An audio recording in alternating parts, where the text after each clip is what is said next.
నిజామాబాద్ జిల్లా వర్ని రుద్రూర్ మండలాల్లో వరి పంటను పండించిన రైతులు గిట్టుబాటు ధరలు రాక సరియైన సమయంలో పంటలను అమ్ముకోలేక ఆందోళన చెందుతున్నారు. ఈ ఏడాది ఖరీఫ్ సీజన్ ముగింపునకు రావడంతో పంటలు పండించడంలో ఆలస్యమైందని, దీంతో తమకు నష్టం వాటిల్లిందని వాపోతున్నారు.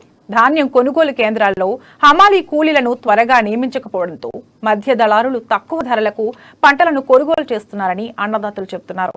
వర్ని మండలంలోని సైదుపూర్ తండాకు చెందిన రైతులతో పాటు రుద్రూర్ మండలం అక్బర్ నగర్ కు చెందిన రైతులు పంటకు సరియైన గిట్టుబాటు ధర లేక నష్టపోతున్నామని వాపోతున్నారు.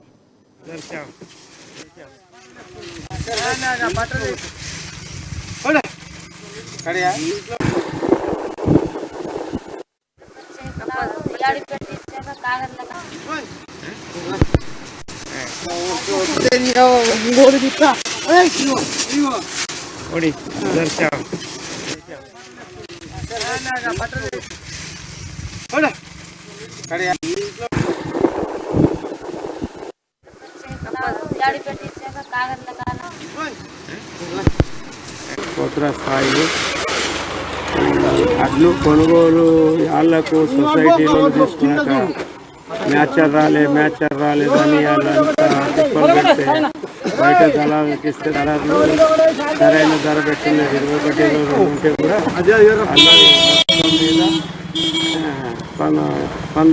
మీద 1950 పెడుతున్నారు. అట్లా నేను అక్బర్ నగర్ వాటిని స్థాయిని ఊరు మన మండలు గ్రామం అక్బర్ స్థాయిలు అడ్లు కొనుగోలు